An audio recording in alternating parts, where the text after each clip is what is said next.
Hey guys, this is Nirmal here for Technique, and today we'll do a detailed review of the camera on the Lenovo A6000.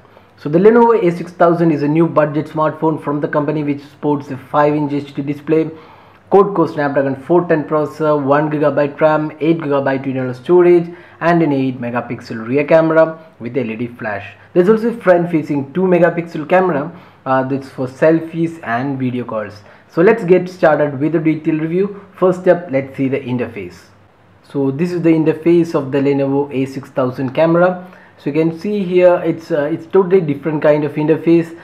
So we have a few options on the top. You have the HDR option, option to enable or disable flash, and switch to front facing camera. And at the bottom you can see the settings. So let's come back to settings later. And on the right you have the option to view the photos, the shutter button, and a few settings, the modes at the bottom. So if you click here you can see the three modes.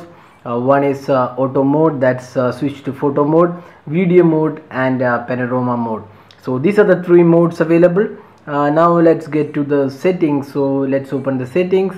So these are the settings. So you can see here settings has three tabs, and the first tab you have the scene mode, the location, picture size.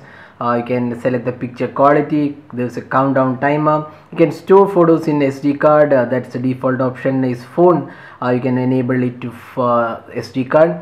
Then there is auto HDR, focus sound. You can see the sound happening whenever the camera focuses. That's also enabled. Now let's get to second option. We have some default option for photos. We have the color effects, face detection, then saturation, contrast, sharpness levels. And finally in the third tab you have other set of options like anti-banding, ISO, exposure, focus length. There is also red eye reduction. So these are the options. So overall in the features wise, this is a pretty feature rich phone. You have lots of options to choose from. Although the interface isn't that great, the experience isn't that great because it's a half screen interface. You can see only half of the screen is utilized, and scrolling through these options is a bit of pain, but still then it does have lots of features to offer. So these are arranged in three tabs. These are specifically for image. We are not talking about the video aspect. So let's switch to the video mode. So let's just switch to the video mode. Now in the video mode the settings are changed. So you have two tabs here. Then you have the video recording is at 720p. That's surprising because the 410 processor supports 1080p, but Lenovo has restricted to 720p, so there is no 1080p support. Then you have video duration. The maximum possible is 30 minutes, or you can select 30 seconds or 10 minutes. So those restrictions are there. Then we have the video settings, anti-banding, color effect and white balance. So videos, there aren't too many options, but basic set of options are included. So that's the interface. So all in all, while there are features, the interface isn't really user friendly. Going through these options is a bit of a pain because it's only half screen as we talked about. So that is the interface. Now let's see some of the photos. So you can see the the camera focus has autofocus. You can also touch to focus. So there is a focus option. So using the camera is pretty easy, and just touch the focus and hit the snap button. So all in all, the camera app is pretty decent, although there is a hint of lag here and there when you take lots of photos and you keep taking photos multiple clicks at the same time. You can see slight lag. Now that was the camera interface. Now let's see some of the photos taken. First up, let's see the daylight shot. So here are the daylight captures. So these are taken with adequate lighting, the natural light. So let's have a quick look at them. So as you can see from the photos, the clarity of photo is pretty decent. The colors have come pretty natural, but at times you can see there is a slight issue with colors. Some photos with even when the sunlight is really bright, some photos lack color depth. So overall the color quality is pretty good.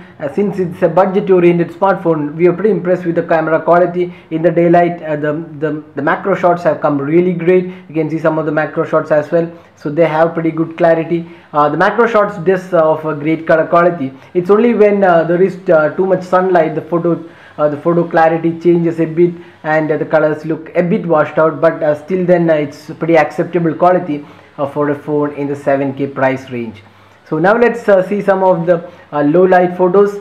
So these are some of the low light photos, and as you can see from the low light photos, we are pretty impressed with the quality of the low light photos. The overall quality of low light photos is pretty impressive when you compare it with the Eureka or the Redmi Note. You can see the quality is much better. Although there is noise, the noise levels are much lesser than what you saw on the Eureka and the Xiaomi Redmi Note. Both have 13 megapixel sensor, but here the 8 megapixel sensor does produce pretty decent shots.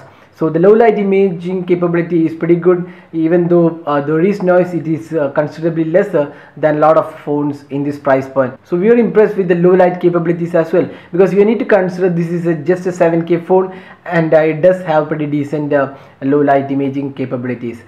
Now let's see some of the shots taken with flash, and as you can see, the flash doesn't impress much. So when you use the flash, you can see there is an yellowish tint in the photos. That's not really desirable. And if you take the flash quality, we would say the Eureka does a really great job. The flash is really powerful and spreads the light uniformly, and the quality is really good. But that doesn't happen with the Lenovo A6000. The flash is one of the weak points of this device, and it adds an yellowish tint to the photos. So that was the photo quality. Now let's have a look at the video quality. So this is the 720p recording from the device. So as you can see, the phone can record only videos in 720p. We already mentioned about this restriction on the phone, although the Snapdragon 410 quad-core processor supports this. So 720p video is pretty decent, and you can see the clarity and the sharpness levels are pretty decent. And since this is a budget smartphone, this is pretty acceptable quality. Although we are disappointed with the lack of 1080p video recording, even the Redmi 1S with a 5999 pricing also supports 1080p video recording. So to keep up the pricing to a lower and competitive level, Lenovo has cut down with the 1080p recording capabilities, and it only supports 720p recording. So that was a detailed camera review of the Lenovo A6000. All in all, we are pretty impressed with the capabilities of this 8 megapixel rear camera, especially considering the price point, that's 7,999. So hope you like this video. If you have any questions, do drop a comment and we'll be glad to help you out with the queries. If you like this video, don't forget to hit the like button and also subscribe to your YouTube channel for more videos. And finally, thanks for watching this video.